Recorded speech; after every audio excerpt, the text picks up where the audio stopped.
Trevor the traction engine is old-fashioned, but he doesn't care. He knows that he is really useful, like his friend Edward, the blue engine. Early one morning, Trevor was chuffing about the vicarage orchard. He had important news for Edward. The vicar says that not all children are able to have holidays by the sea, so he's having a garden party to raise money for a seaside trip. I'm going to be the star attraction, chatted Trevor, giving rides to all the visitors. The vicar is putting up posters all about it. I'd like to help too, sighed Edward, but without my rails, I wouldn't be much good at a garden party.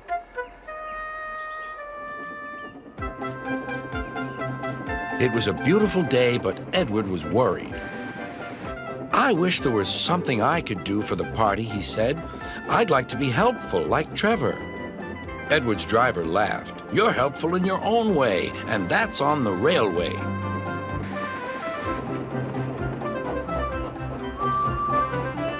Next day, it was Trevor's turn to look disappointed. He had bad news. The vicar's been so busy that he forgot to put up the posters. Now no one will know about the party. But Edward had an idea. Don't worry, he said. Everything is going to be all right.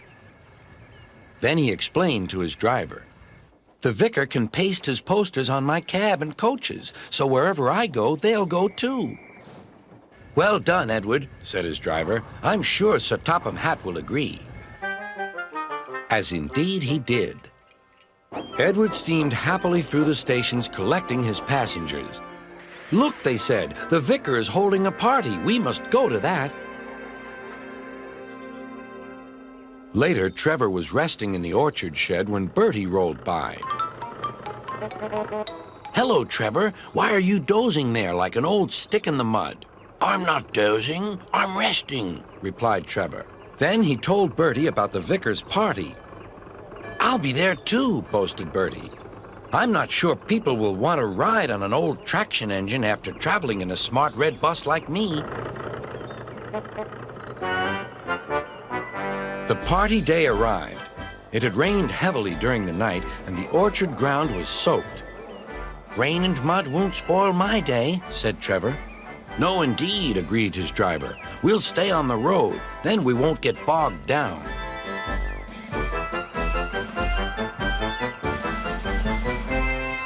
Trevor was soon busy trundling up and down the quiet country lane, carrying lots of laughing children.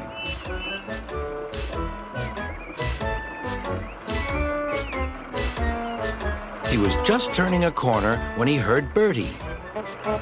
Hello, old-timer. I'm taking everyone to the party. People have come from all over the island. Trevor gave Bertie a cheerful whistle and turned back toward the orchard. Then there was trouble.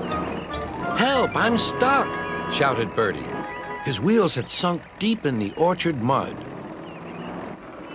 Terence the tractor arrived just in time. I'm the one who has to plow fields, laughed Terence. We'd better get you out of here.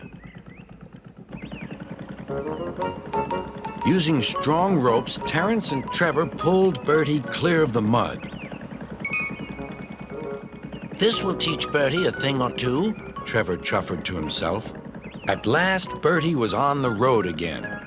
Thank you, Trevor. You're not a stick in the mud at all. No, smiled Trevor. But you were, just for a little while. That evening, the vicar arrived to see Edward and his driver. Thanks to your good idea about the posters, hundreds of people paid to come to the party. We've raised lots of money for the children. Edward was very pleased, and Trevor fell happily asleep thinking of all the children who would now get to the seaside at last.